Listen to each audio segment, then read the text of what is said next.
Hey, I'm Parker Matthews. Keep watching to find out who my favorite artists are.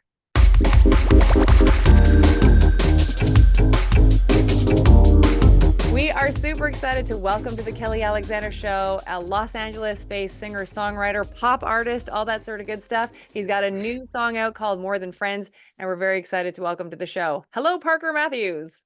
Hey, Kelly, how are you doing? I'm very well. I'm really excited to have you on the show finally. And Thank you, thank we you. always have to start off by finding out, how the journey began. So, when did music become like a focal point in your life? So there's two answers to this question. So one, I don't remember. It was when I was in my mother's stomach, and we was at an A.B. Grant concert, and I was just like bebopping and into the beat. So she says. But I guess that was the first touch of music that I had in my body. But I was 5 years old watching the Grammys, something that I can remember, and Whitney Houston was performing. And I told my mom, I was like, I want to do that. And it's at the time she was like, that's cute. Like, okay, of course. But growing up, music was always so important to me. And I was in vocal lessons several times a week. And I studied opera and jazz and pop and listening to so many of my vocal idols. They really taught me how to sing. But I always had that at the very core of who I am. And that just became me. And so, do you remember what Whitney song was singing? She was singing? I don't. I feel like it was I Have Nothing, Okay. but I don't quite remember exactly which one. But I remember I remember seeing her and just being in complete awe. And speaking of like power vocalists, you know, who are the artists that you listened to growing up, and do you find that they play a part in the music you produce today? Definitely. So, fun fact, Christina Aguilera actually went to my high school and grew up in the same area that I did. So, I always felt an incredible connection to her just because of that closeness and also vocally speaking, listening to her material and her music. And Stripped, that album, I mean, every single song had a message, and I love that. And for me as a young kid, listening to that, not quite knowing who I was at the time, and but having this inkling of who I was, seeing Beautiful, that record, that was like, wow, I feel like I'm gonna be okay. So with all that to be said, I think that having those runs and that vocal power is something I definitely incorporate in every single song because to me that's like how you show the true emotion. But also being able to be so gentle with vocals and just producing ballads that hit right here. I mean, that's what it's about for me. Did you ever take vocal lessons? Yes, yeah, growing up I did for sure. But when I was, my teachers used to get so mad at me because I would be doing runs like, that's not right, don't do that. Learn how to sing like this. And I was like, all right, well, I can do both. So That's amazing. Now I understand that you were in orchestra growing up because I was in high school yes, band, which still plays like a very important part like in my heart. So how was orchestra for you? yes, it was amazing. So I grew up playing violin and piano, and we had this thing called the strolling strings where we put on concerts, but we would like walk around and play at the same time, if that makes sense, like the auditorium or whatever venue we were in. So that was like a thing, but that was I was in that and then honors chamber choir. And yeah, I mean, that was those days. It's so funny thinking back from then to now and how much has changed. And at the time when you're in high school and elementary school, middle school, whatever, you don't realize how big the world is. And to you, like that's your whole world. And then when you graduate and go on, it's like, whoa, there's so many other things. And I mean, the really cool thing I think was when you would be in band or orchestra, you'd have, I don't know, did you guys ever break off into small like quartets and just practice and kind Yeah, of, we had stage band and then versus the big like full band. yeah, yeah. But you would kind of learn to vibe off of each other. And I think that played a really crucial role into just being good at collaborating and wanting to collaborate with others and seeing what everyone can bring to the table to make a record the way that it is at the end. Now, when you finished high school, I know you went off to study business, and I realize you didn't stay in that, but I wanted to ask you, has business, like your training in business, been helpful in your career as an artist? Because a lot of artists are not business minded at all, zero. Yes. Well, let me start off by saying I'm glad I did that because my parents made me. But at the time, I was like, I hate this. This is not what I want to do. This sucks. But I did learn a lot um, in school. And even though, because I worked for Carnegie Mellon for about a year and a half after I graduated back in Pittsburgh. And we'll talk about that later. But yes, it did help me because a lot of the times, so many people don't. They just will sign a contract without reading it. I'm like, you can't do that. You have to, because a company's going to try to screw you over in a heartbeat if they can. So I was like, no, let's read this and try again. Yeah, exactly. Smart move. Smart move. Now, Yeah. talk to us about the decision to leave like Pittsburgh. Was it always going to be LA, or first of all, was it a hard decision to leave Pittsburgh? And then was it always going to be LA, or did you think about going to New York? So it was, well, okay. So I was working at Carnegie Mellon for a year and a half after college, and I went to see one of my friends that lives in Amsterdam. And we were there having like the best time. And I was just like, you know what? I'm so unhappy. I don't in Pittsburgh, like just because it's just not, I feel like I'm not doing what I'm supposed to do. Like this, like my soul was just like something's not right. So I came back from that trip and was like, I don't know what I'm supposed to do because like, I just I hate working this job, and it wasn't because it was a bad job. I just knew in my heart that it's not what I was supposed to be doing. So I was out one night with at a bar. Have you been to Pittsburgh before? I have not. Okay, so it was at a small gay bar in a place called Shady Side, which is actually a nice area, even though the name doesn't make it sound like that. But I was out, and my friend's friend worked at a recording studio, and he was like, "Do you want to come to a session?" I was like, "Yeah, I would love that." And going to that session totally reignited the spark of like, this is what I'm supposed to be doing. Like, oh my God, it was like hit me like a brick wall. So it was really after that trip and then going to see this recording studio that I realized like I can't be here, and like no one's gonna come knocking on my door in Pittsburgh, Pennsylvania, like, hey, do you want to like work on a song together? So I literally told my mom, I was like, look, I'm leaving.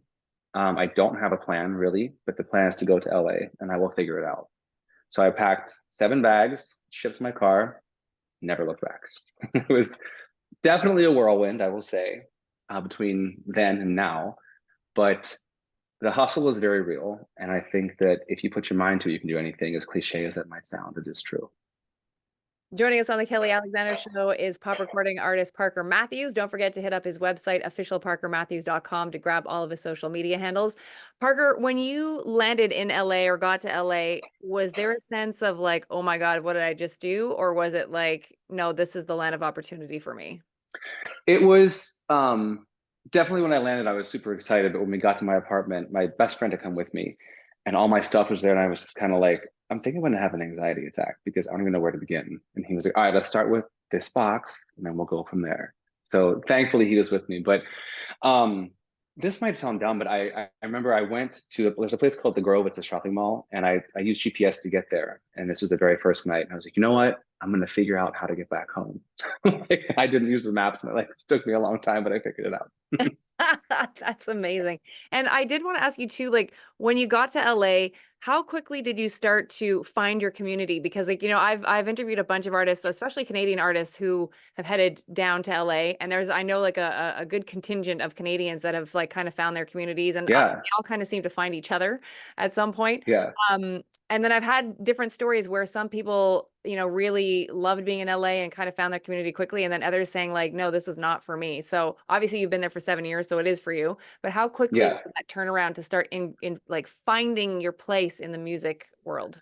I think there was, I mean, I would say it took me at least, I mean, I'm still growing it to this day to, new connections and building my team further, but I would say probably about a year. Because it, there's the whole party scene. And if you get too wrapped up in that, it's your dreams just get further and further and further away from actually becoming reality. So I did that for the first couple months, and I was like, wait a minute, I gotta refocus here. Let's see. But actually, the very first studio I started working in was out of Red One Studio. He's no longer at this place, but it was Hans Zimmer's old studio as well. But I matched with someone on Tinder, went out with him, and his roommate was the sound engineer for Red One. And we started working late night after Red One sessions were done on my own material. So that was really cool. And that made me focus even harder because I know I'm sitting in the same chair that Lady Gaga sat in to write Bad Romance, years prior. And I'm like, this is so cool. And there's, plaques of Nicki Minaj on the wall and all this stuff. And I'm like, whoa, like this is like, that's the goal one day. What do we have to do to get there? And then, between that person and then I'd met the next person and kind of really built that. And the more that you meet these people, you definitely grow and learn so much, and how to write songs better, and how to, just melodic chord progressions and all those things. So it was definitely a journey, but it's probably been, I'd say, about a year and a half to build that initial team. Have you had a chance yet to work with Red One? And if not, is he on the bucket list? And who is a producer that you want to work with that's still on the bucket list? No, I haven't had a chance to work with him, but he's not on the bucket list. I would say production, like Max Martin, hands down. I mean, that anything he touches just goes like number one. It's true. And Very is not even just for the numbers, because he writes good material. That's what it's about. Or now. Ryan Tedder is great. I mean, these people are amazing. Yeah, Ryan Tedder is next. I was actually, funny enough, I was thinking about him last night because I was driving home from the radio station where I work at and was listening to the show after mine, and One Republic came on, and I just started thinking, because I've interviewed Ryan before, he's amazing, and I Yeah. just was thinking, I'm like, it's so crazy how he's managed to do One Republic stuff and then do all these things for everybody else and just like continue to put out songs. It's bananas. Yeah, and I really like the way that both of them work. But it's like I was just in a session 2 nights ago for somebody else, and I was helping them write a song just as a favor. And it's totally, his vibe is more John Mayer-ish kind of avenue, which is great. That's just not my specific vibe personally. But it was really fun to sit in sessions like that where it's not for me, but I'm helping them tell their story. And a lot of the times, my favorite thing is when I write a song with someone else and they just play. They're like, I don't know the words, I don't even know what I want to say, but like I have a melody idea. I have a production like scratch. And I was like, all right, well, let me hear it. And I'll listen to it. And my mind works that I can hear something once and be like, boom, this reminds me of this, or this, or it just makes me feel like this. Um, so we sat down, and to be able to do that, and they're like, okay, I like that idea. And I'm like, all right, let's write, and then knock it out. What do you think of the situation in pop world these days? And it's been this way probably for like 8 to 10 years, if not longer, but like where it's like a group of people need to write a hit song oftentimes. So there's a couple of different angles you can look at this. So legally speaking, even if someone's in the room and doesn't contribute, they technically have a right to the record because they were there. So that when you see 9 or 10 names in a song, they don't always contribute, but they were there. So that's one way to look at it. Another, I think, I mean, the most I've ever had writing a song was 3 other people and myself. Um, so I don't know. I mean, I think that it depends. If you don't know what you want to write about and you want to have a team come in and help you make it the best that it possibly can be, I think that's cool. If Max Martin insisted on bringing 50 people, I'd be like, sure, that's fine. But I'd like to tell the story. but I mean, personally, when I come into sessions for myself, I come in with the story, usually more often than not, the title of the song already. And then we start with the hook after I tell everyone the entire full version of the story. Then we kind of dive into it. Do you think you have found your sound yet? Or are you still evolving into it? I think I would say that I found it. A lot of the times, and I kind of touched on this earlier, is because I listened to so many power female vocalists growing up. I was like, you have to always hit these high notes and do these extreme runs every single time. But I'm like, I leaned into that lower, more gentle, deeper side of my voice. And over the last probably 2 years, I'd say, and hearing it back on records, I'm like, I really like that. So I think it's finding the perfect combination of incorporating both the intense power and that gentleness and that tone of vulnerability, because that's very important to me to kind of translate that through the music. So yeah, that's being able to combine those both, I would say, is how I found my sound. Latest song is called More Than Friends. Tell us how Yes. the song came about. Like, did it come about easily? And what do you want people to take away from it? Yes. So I wrote that song back in December of last year. It was a 2-day writing camp. We wrote 10 songs in 2 days, which was crazy, but I was like, we're going to do it. And we did. It was the very first song we wrote. And it's about a guy back at home. His name is Vinny. Like, he doesn't know this, but I'll tell you. But he was a straight guy that I worked with at a restaurant back there. And being with him, we hung out all the time one-on-one. Nothing ever happened more than a platonic level of intimacy. But I just felt like that underlying feeling of like, I feel like there's something more here. So the song's about him, and nothing ever happened, like I said, but I moved away and we kind of fell out of touch. But so I came to the songwriting session that day. We started with the hook. did the pre-chorus, and then everyone took a smoke break, and I was like, you know what? I'm gonna stay here. I'm gonna just loop where the verse would be, and I'm gonna figure this out. And within 10 minutes, I was just like, da da da da da da da da da da da da da da da. And I was like, okay, here's the lyrics. They came back and they were like, perfect. So we wrote that, and then my favorite part of doing a song was recording it, because that's when you can put your little inflections in it and make it what it is. And the cool thing about anybody that records a song is like you're the first person to do it. So yes, there'll be covers of it, but like you have that initial statement piece of like this is what the record is like to me. But the key takeaway I want from this song is to just realize that even with all my music, but especially with the song, is like you're not alone if you've fallen for your straight best friend. And sorry, I'll plug my computer in real quick. That you're not alone if you know have been in those moments before, and realizing that it's okay if you like them. You know, they might not like you in return, but you can still relish in those nostalgic memories of positivity and love. Is there going to be an EP or an album coming based off, this single and other stuff you're working on? So it's interesting because I feel like unless you're a major artist, it's kind of wasteful to do an EP or album. Because if you picture like taking a big rock and just throwing it into a water mix, one big splash, and that's it, versus singles kind of create a ripple effect. So it kind of builds your audience. I'm definitely open to the idea. My team and I are talking about it. It would be an EP if anything, but there definitely is a storyline. Whether it is even if it is singles, there's still a storyline that we're building here. Now, I wanted to ask you about, being, I guess, like open with the fact that you are in the LGBTQ plus community. Like, Mhm. was there ever a fear to be yourself?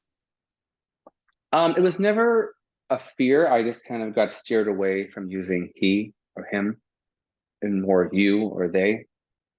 And when my initial years out here, and about 2.5 to 3 years ago, I was just like, you know what? No, like if that doesn't work for you, then you don't work for me as far as working with people. And because I'm like, look, the point of everything I do is be yourself, being okay, loving yourself, and being cool with being vulnerable.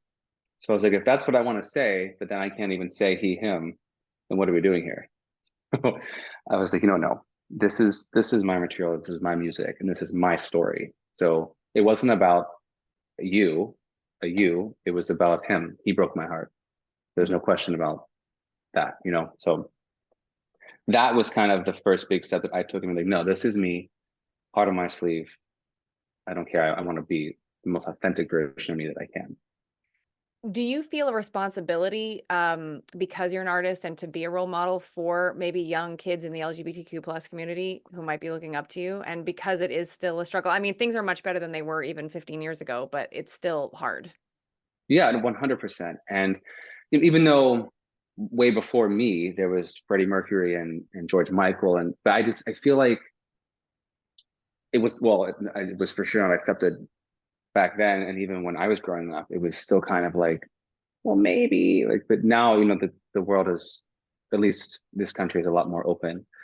I think that having records and like that I can be myself and let everyone else know it's okay to be you is super important right now, and especially in other countries that it's not accepted at all, or it's still very frowned upon. Learning that sense of inclusion is super important, and knowing that you're part of a bigger family and that you have a purpose here is something that is incredible. And if we can make that the foundation of everything that we do moving forward, I think that would be extremely powerful. Now, talk to us about your, I think, or the importance of mental health in your life and towards your fans. Like, what do you want them to know? I think, well, first of all, I grew up, and without going into extreme detail, there was a time that I was on the verge of committing suicide myself. So I have 100% been there. I know what that's like. Music was what saved my life. So I think that even if a song can take you away from whatever you're going through, even for 3 minutes or however long the record is, that's the important part of music. And the really cool thing is, if you can come to a venue as people, it's not about watching me sing, it's about singing with me together in that room. And I want you to leave feeling better than you do when you walked in. Because the thing about music that's so awesome is that even though my story is different than your story, when you hear a song and you listen to the lyrics, it reminds you of something in your life. And you're like, wow, I feel seen and validated because I know what those emotions are like too. And then you hit replay and you kind of live in this moment of thinking about or moving past it or whatever it is. Or if it's a song that makes, getting over someone or something, it's like, yes, I can do it. Like this made me feel like that. So that's the really awesome thing and the true power of music. Do you have plans to tour? Like, do you have things coming up this summer? Yes. Yes, yes, yes. I'm actually working with a whole live team right now, putting a show together. I don't have specific dates or anything like that yet. We're putting the whole thing like from the ground up together, which is really cool because there's so many cool things when you do a live show like that you when you watch it, you don't think about it, but then you're like, wow, like the way the drum hit right there, like you add things to build up a record to like make it a live show. So that's what we're working through that. But I'm like, wow, this is so much fun. Like And what is Parker Matthews manifesting for himself in the next like 6 months to a year? Like, what do you see for yourself? So definitely touring, but just really upping the ante on the collaborations. I'm working with a DJ named Zach Martino right now in New York, and he was under the same level that Armin van Buuren was in, and he's kind of going off on his own now, and just is an incredible DJ. But more people like him, where I can just because I would love to just fly in for the night to New York. He's performing at a big club, and like, hey, this is a new record. Like, what's up, New York? Like, and just put that on, and like he continue on with his show. But those kind of collaborations where because he's more EDM and if you do an EDM pop record together, it's like, whoa, like there's so many cool things you could do with that. But and then eventually going to Europe and building a team over there and just really expanding that network of people for sure. What advice would you give to someone right now who is you like 5 years ago, like, and wants to be doing what you're doing? I know It's it's not gonna for be the faint of work. heart. Yes, it's gonna be work, but just don't give up. I think that there's gonna be a lot of days where it seems like, what am I doing? This is so difficult, or this didn't work out. And I really had my heart set on that specific thing working out, and it doesn't.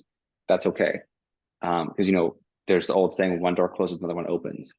But to take that one step further, if the door doesn't always open, sometimes you got to like pick the lock or like, kick the door down to make it open. So, but yeah, I mean, I think if you just believe in yourself and are your number one fan in a sense of like, I got this, everybody else doesn't even have to believe in you. If you have that core energy and power of doing it yourself, then you got it. Amazing. Now, I want to have you do some fast fact questions for me. Okay, let me So, get ready for this.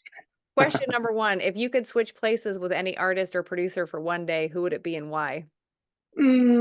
Max Martin, because of the people he works with, and just like to sit in that room and just feel like mind explosion.